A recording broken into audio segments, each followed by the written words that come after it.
De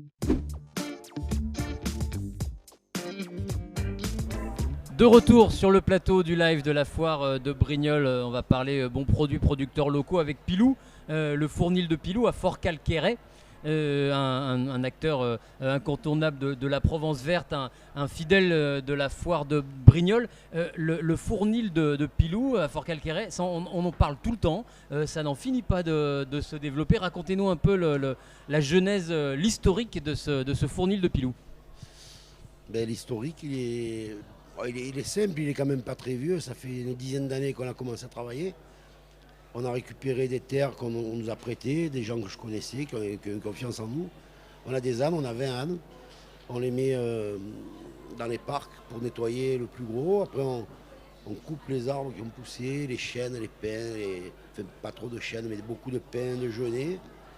Et on a 2-3 ans de travail sur la terre avant de la remettre en culture.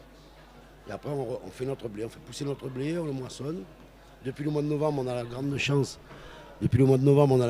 D'avoir notre moulin. Donc, on a la totalité du parcours.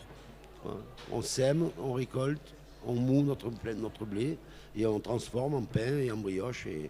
Et on continue à essayer d'évoluer pour faire d'autres bonnes choses qui font plaisir. Alors, vous avez reçu, effectivement, je m'en souviens, il y a quelques mois, lors de l'édition 2021 de la Foire de Brignoles qui avait eu lieu exceptionnellement au mois d'octobre. Je me souviens que ce projet de moulin, c'était imminent. Ça y est, maintenant, c'est opérationnel. Il est opérationnel depuis le mois de novembre.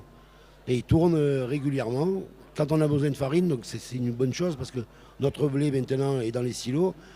On va remercier le leader qui nous a financé une partie.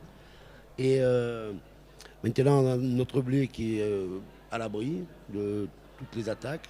Il est ventilé, il est bien, il est nickel. Et on sort notre blé du silo et il va directement dans notre moulin. Et le lendemain, on le travaille. Voilà, on fait notre pain le lendemain, donc on n'a pas de problème avec les attaques des insectes et compagnie. Et c'est fabuleux. Franchement, c'est merveilleux. Alors il y a les attaques d'insectes et puis il y a aussi d'autres genres d'attaques. Malheureusement, il y a beaucoup d'industriels de l'agroalimentaire qui ont été impactés par la guerre en Ukraine, évidemment, avec l'Ukraine et la Russie qui sont des fournisseurs majeurs de blé. Vous n'avez pas ce problème-là puisque votre blé, vous le faites en local, hein, il traverse la route. Tout à fait. Notre blé est en local, oui, c'est ça, il traverse la route et la rivière. On a un gué pour aller au moulin. Et l'avantage qu'on a eu la grande chance d'avoir une très très bonne récolte l'an dernier. Cette année, avec la chaleur et la sécheresse, ça s'annonce pas pareil, mais bon, c'est pas mal. On a un bon produit. Mais on a de la réserve, voilà. Et il faut qu'on la protège parce que... Il y a de la réserve de blé chez Pilou et vous êtes toujours à la recherche d'espaces, de terrains qui sont parfois en jachère. À Vous vouliez oui, lancer un appel? Je peux lancer un appel, oui, on a besoin de surface pour pouvoir continuer, étant donné qu'on travaille en rotation, on ne met aucun engrais dans nos champs. On met nos ânes, je vous dis, qui vont nous mettre un peu d'engrais naturel. Après, on va broyer tous les végétaux, pas mauvais, indésirables, on va dire, pour la culture du blé. Et on va broyer, on va faire de la matière organique. Donc, si des personnes ont des terres disponibles, l'avantage par rapport à... Alors, je ne veux pas dénigrer les vignerons parce que c'est mes amis, j'adore le vin. Si on avait des terres qui risqueraient un jour de passer constructibles, on va dire, notre avantage, c'est que on fait notre récolte, c'est d'un an sur l'autre. Voilà, on ne part pas pour des cycles de 18 ou 20 ans, comme une vigne. On plante notre blé, il pousse. Il nous faut quand même 3-4 ans pour mettre le terrain en route. Après, il nous faut encore 3-4 ans pour pouvoir récolter parce qu'on ne peut pas investir dans du nettoyage si derrière on n'a pas un peu de rentabilité. Mais voilà, donc on est quand même c'est beaucoup plus flexible. Voilà, c'est pas un bail à vie, mais si vous êtes propriétaire d'un terrain qui est en jachère, si vous avez envie de le faire vivre et en plus de faire tourner l'économie locale avec un producteur local comme Pilou, venez taper à la porte de chez Pilou. Et si j'avais la chance d'avoir assez d'argent que le terrain se vendait, je suis prêt à acheter. rendez-vous à Fort Calqueret pour proposer vos services. Donc le moulin, il est opérationnel, ça c'est une belle nouvelle, c'est surtout une indépendance gagnée pour vous, et en plus avec le blé que vous produisez vous-même. Et ce blé, ce moulin, il sert à quoi? Voilà, on a le résultat sur la table aujourd'hui. Votre produit phare, ça va être quoi? Alors on a notre pain au levain donc, qui va tenir une semaine. Vous coupez dedans, vous mangez dedans pendant une semaine. On ne va pas tous les jours chez le boulanger, il n'y a pas besoin. Et après on a quand même notre produit phare, c'est notre brioche provençale. On fait le petit déjeuner tous les jours avec ça ici. Il n'y a pas de lait, pas d'œuf, pas de beurre, donc elle est végane, ça sert à tout le monde.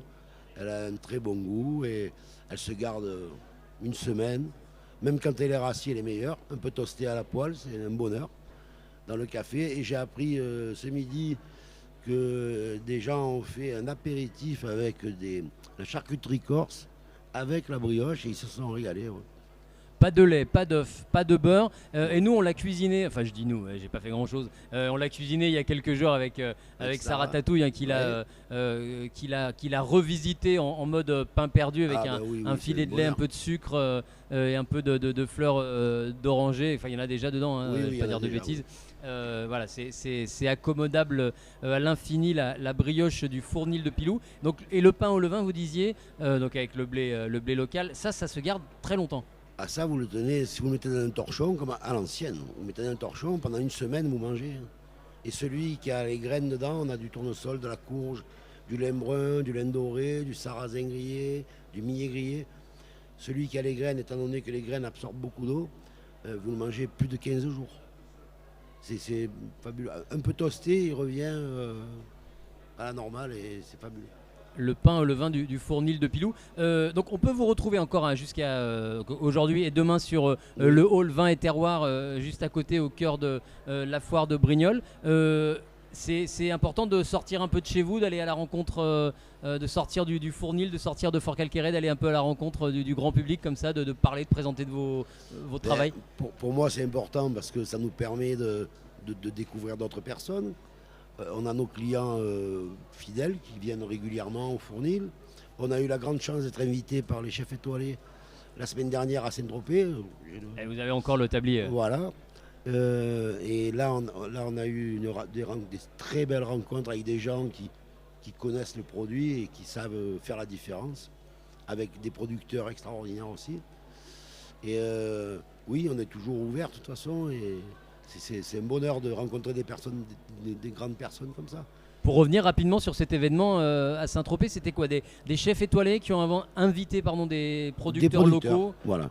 Il fallait être invité, donc on avait 80 producteurs, on était 80 producteurs qui avaient été invités par des étoilés qui reconnaissaient les produits comme quelque chose d'un peu particulier par rapport. C'est des chefs varois, c'est à l'échelle régionale? C'est beaucoup Saint-Tropez. Voilà, on avait Cyril Lignac qui était avec nous. Et on a fait de très très belles rencontres avec des gens extraordinaires, des gens humbles, qui n'avaient pas la grosse tête, c'est vraiment génial.